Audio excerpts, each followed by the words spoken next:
Well, it's been about a year this week that I made my first YouTube video. And I figured it was time to do an update.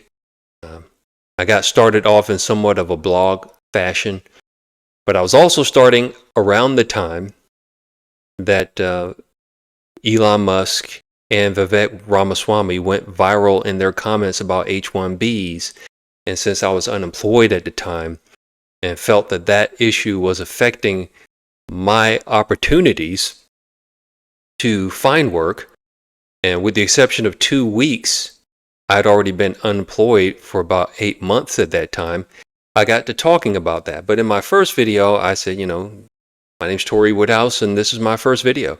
And I talked about the experiences of being unemployed for that extended period of time, the budgeting constraints involved with that, living on the edge. And some good things came out of that, knowing where the edge was in terms of expenses. I now know that if, looking at books that I've listened to involving minimalism and financial independence, that I really could retire today if I wanted to. Just take those expenses only and double that, maybe 2.5 times that amount, and I could bridge myself until I reach an age where I can touch all of the funds that I have invested for the future. I don't necessarily want to do that right now, because why not have a buffer? I'm in a situation where I'm actually working and generating income in the field. It actually culminates all of the skill that I've had over my entire career. I sit working with an organization that has a product that sits in between, right in the middle of cybersecurity and networking. So I have to use my cybersecurity brain, my networking brain, what I know about systems, what I know about virtualization and cloud and all that. I got to bring all that to the table. And that's kind of cool. If for some reason this opportunity ended before I expected, I wouldn't try as hard as I had in the past to find the next thing, because I know financially, really, I'm free. I don't want to do that just yet, and I'm not bragging, because I still feel the way I feel based on all the videos that I made, that the American dream has been stolen.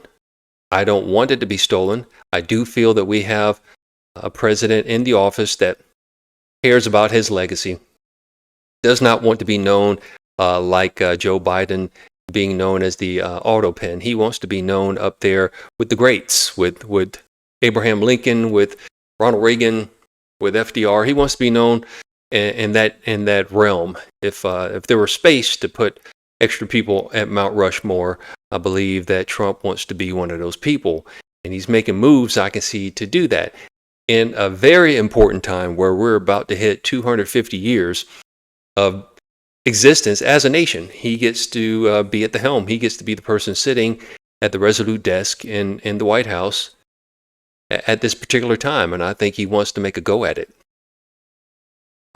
He's making some efforts, and I can hear through his surrogates like Scott Bessent, the U.S. Treasury Secretary, his Secretary of War, the DNI, Director of National Intelligence, Tulsi Gabbard, and what they're doing with immigration under the leadership of Kristi Noem and Tom Homan. I believe we're in for a good 2026. I really hope so, especially before the 4th of July, because America really does need to experience some tangible relief by that time, for their sakes and for the sake of, as I mentioned, a president who I think cares a lot about his legacy. Still drive the same car that I had a year ago. Is approaching 200,000 miles. I know I need to position myself to replace that at some point, because it can't last forever. I'm in the same house, thankfully. It's a low maintenance home. Still eating. Listen to at least 10 books a month, or close to 10 books a month. Reading several books throughout the year as well. So I feel smarter than I was this time last year. Actually feel at least about as physically fit as I was this time last year, if not more, and definitely wiser, but not satisfied. I see the strife that's going on. I was experiencing it myself.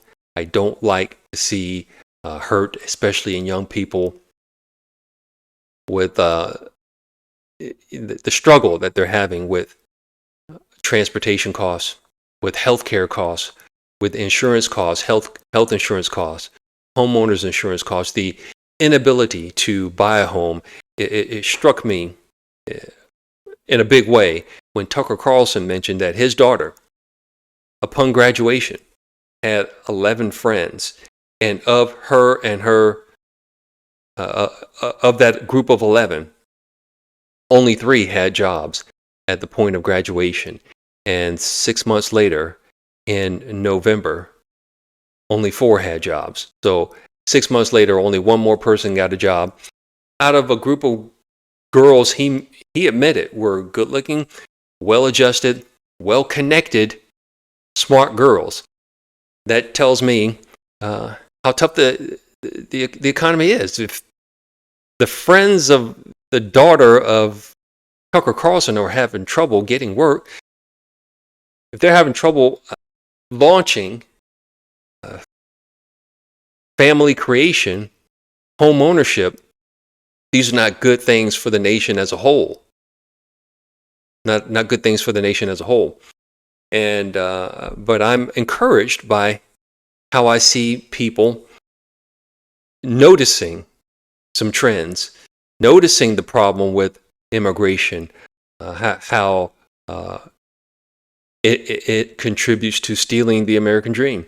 Illegal side, I'm happy to hear that, well, I think somewhere around 600,000 folks have been manually deported, and another roughly 1.9 million, I believe, were self-deporting. So that's 2.5 million people who are no longer here. That needs to continue.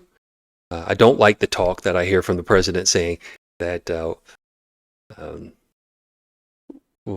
we don't have certain talents here in the nation. Him saying that he himself has used the immigration programs in the past to bring in waiters, maitre d's, and wine experts. Like, we do not need to import sommeliers and maitre d's and waiters. We've got those people here. We have the people here to make missiles. We have the people here to make ships. We have the people here to make chips. I myself, you might not know it, but my concentration when I was in college was in solid state electronics. My master's degree was in that part of electrical engineering. I thought upon graduation I might be working at a fabrication lab, like at Motorola or Intel or Texas Instruments, someplace like that. But of all the places I interviewed, IBM gave me an offer, and I went to work with them and got into systems engineering. I very easily could have been picked to work at IBM in AIX, their flavor of Unix, or with their Office suite, which was Lotus Notes. The week that I started, they purchased Lotus Notes. And glad I didn't go down that path, but somebody said, you and you come with me. And I became somebody working with print servers and other servers, and they're a product of OS2 and eventually with Windows NT stuff. And so I was a systems administrator for a while, and then I moved into networking. Well, prior to networking, I wanted more control of my evenings and weekends and got into staffing. And then I ran that ran its course, and I decided to come back into engineering as a hands-on person. I specifically chose networking and cybersecurity because I felt they both had growth potentials. It's provided a living for me. It hasn't always been occupational security. I've had a lot of job insecurity, but nevertheless, I'm 55 and a half now, and I'm in a position to be financially independent. Just like I had a lot of financial insecurity, but within 9.5 years, I actually paid off my first house. I bought the house I'm living in now, cash. I haven't had a mortgage payment. Last month actually was 10 years where I haven't had a mortgage payment or a car payment. So that has given me some choices, thankfully, that I wouldn't have had otherwise. So some of the insecurity caused me to make decisions to position myself to live to fight another day. I guess conflict or you say necessity is the mother of invention. When I've had struggle, I guess I position myself so that I would have options, knowing, hey, struggle is probably going to come again. What can I do to minimize this going forward? And so I'm not tied to someone else's paycheck anymore. I'll take the ones I'm getting just to bolster what I already have, to give it a little bit more oomph. And but I'm not one of those people who feels, I don't know what I'm going to do when I'll never stop working. I'll stop it. You haven't planned. There are plenty of things to do. What do you do on Saturdays? Do you look forward to Saturdays? If you do, it's because you have a life outside of your work. And you'll just have 6 Saturdays. What can you do during that time? Maybe you can continue to work, but you're not worried as much about what the job pays. People have asked me, what are you going to do when you retire? My answer is, I'm going to do any number of things where I'm not concerned about what they pay. They can pay nothing. They can pay a lot. They can pay in between. But if I want to do it, I'll do it. So that's called freedom. And that's been the one thing that I've wanted more than anything, more than any material thing. Again, I've learned minimalism. Fortunately, I'm about the same size I was 10 years ago. So I can, as long as my clothes haven't worn out, I can still wear them. So that's less money that you have to spend. Try not to buy things that are too trendy. So again, you can wear them longer. I got one car. I don't want to have multiples that I have to maintain. At the most, maybe I'll have 2. It's because the car I have now, if I traded it in, I might get $800 for it. If I sold it privately, maybe I get $2,500. In fact, I learned something from a book I was listening to this week by a man named Clark Howard. And he said, a good rule of thumb is, if your insurance premiums are over 10% of the value of your car, then you should drop collision and comprehensive insurance coverage. The one caveat being, if you cannot afford to fix or replace the vehicle if something happens to it, then you should just go ahead and keep those coverages. Well, if something happens to my vehicle that's worth around $2,500, I think I could buy another $2,500 car or fix it. So I made that change to save a few bucks. I haven't watched Dante. I got started doing this. I meant to mention this because I was watching this guy's videos, Dante London. And he was actually given the 411 on creating your own YouTube page. I had a YouTube account, but I never created a video and uploaded it. But because of what I was seeing in his content and maybe another gal named Dough Dash, she goes by the moniker DOUGH Dash, I said, I could do this.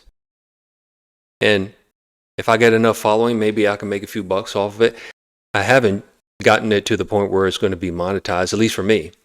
Any money, if you're watching a video, a commercial before you had to watch this video or during my video, YouTube made all that money.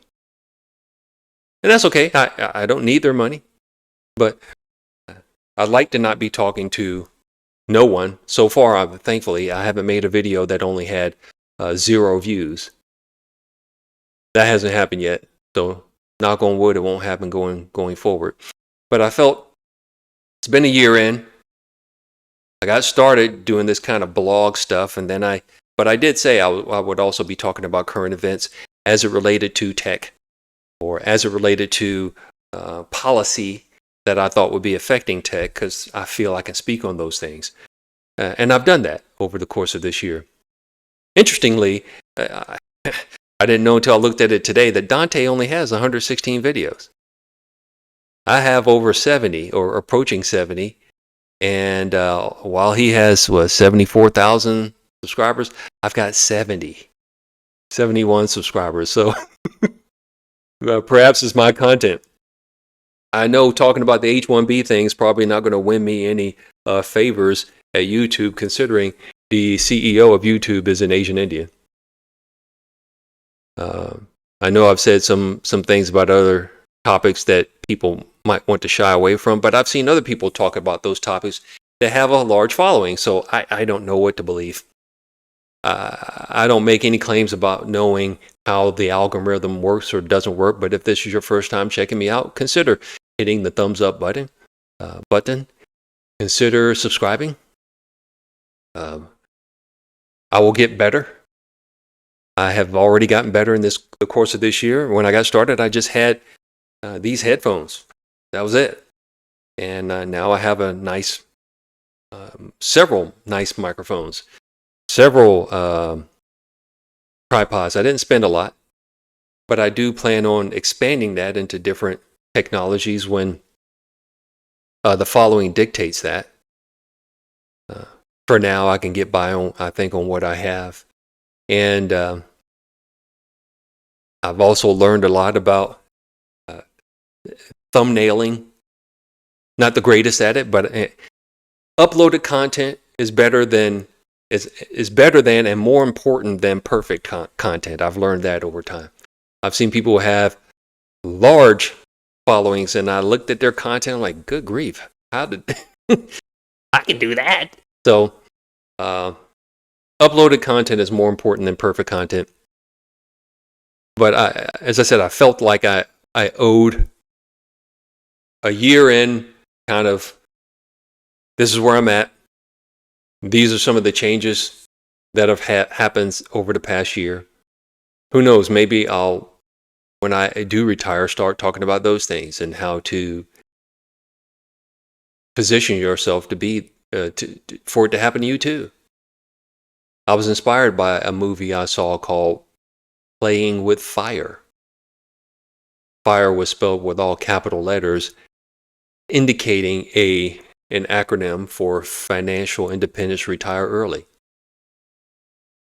I think that should be the goal for almost everyone, because you cannot, at least right now in this climate, predict your ability to work long term. As I told a friend of mine, I'm not confident that if I needed to work till I'm 65 or older, that there would be an opportunity for me. It was very humbling to go in a 52-week period and be employed for only 3 weeks of that year, of that 52-week period. Only have income for 3 out of those 52 weeks. So if that can happen now with all the skill that I have, and I was working hard to find something, and where I ended up was actually less money than what I was making before, then what's going to happen in another year or 2 or 3? In fact, over the course of the year, this time last year, I was getting me uploading content started, and I had an opportunity on the hopper, but they weren't prepared to onboard me. Later that month, January of this year, I got an offer to be a contractor at Bank of America, but mercy, it took 8 weeks before they actually brought me on board. And I saw firsthand working there, man, I did not expect. It had to be definitely like the average 2 out of 3 people were foreign born. But in the environment I was in, it had to be about 3 out of 4 people were foreign born, and I didn't expect to see that. It made sense when the president put out in his proclamation about the whole non-immigrant visas. In the opening paragraphs of that proclamation, they talk about, hey, yeah, in the early 2000s, it was about 32% of people in STEM, science, technology, engineering, and math, were foreign born. But over the past 5 years, it has grown to be 2 out of 3, about 65%. of people in tech are foreign born. And I saw that firsthand working at an organization called Bank of America. I didn't expect that. It's disappointing to see that. But it is what it is. I didn't leave because of that reason. They had a policy that I didn't know about where they wanted people who were contractors, and I was a contractor, I was not a full-time employee. People who were contractors, they wanted them to take a 5-day sabbatical every quarter, unpaid. So over the course of the year, you're really just being compensated for 11 months. That wasn't the ideal situation. I was already at an hourly rate that was less than my previous position. So when an opportunity presented itself, I accepted and left that. So that's where I am now. I'm not an employee where I'm working. For tax purposes, I am a sole proprietor. So I understand the concern people have about health insurance because I don't have a health insurance plan. I looked into them. They all, in my opinion, stink. I don't want to pay $600, $700, $800, $900 a month, plus a $6,000, $7,000, $8,000 a year deductible to get coverage that only pays like 70%. And I'm on the hook for the rest of the copay or whatever. So I take advantage of one of the many health sharing plans that are out there that I've been a part of in the past. I think that's likely the wave of the future. I'm one of those people I don't want to go to the medical facilities for every little thing anyway. I don't trust them that much to begin with. I believe a lot of what happens to us are metabolically related, meaning they have a lot to do with what we ingest and consume. So I'm aware, I follow and listen to those podcasts of doctors. Some are chiropractors, some are medical doctors, some are dentists, spilling the beans about the truth on how to be healthier on your own. And just see the health services for emergencies, maybe blood work, and if I have a broken bone or something, or a surgery. But outside of that, yeah, it's a good habit to have, because when I'm 15, 20 years older, in my late 60s and 70s, I don't want to be like other people I've seen where they're tethered to a bunch of medical appointments. Their calendar is just filled with them going back and forth to doctors. I don't want that. So I'm making the habits now so I don't have to deal with that in the future. I pray for America. I pray for those of you who are watching my content, that if you're struggling, that things will get better for you. I certainly do advocate and vote in ways that I believe can be helpful for you going forward. And that doesn't mean that I'm voting for more government programs. In fact, I'm voting for ways that they can get less involved. Because whenever they get involved in anything, in my opinion, they just make it more complicated and more expensive. Healthcare is an example of that. So I've appreciated the past years. Hard to believe a year's gone by. I've averaged over a video per week, even while I was working, even while I continue to work. It's the holiday time now, so I have some time where I'm not billing, and more time to commit to creating more content. Those of you who are watching, again, leave a thumbs up, leave a comment. I'm not overwhelmed with comments. I can read them all right now and respond to all of them. And consider subscribing. And possibly I'll see you when I create some more content. See you next time. Bye-bye.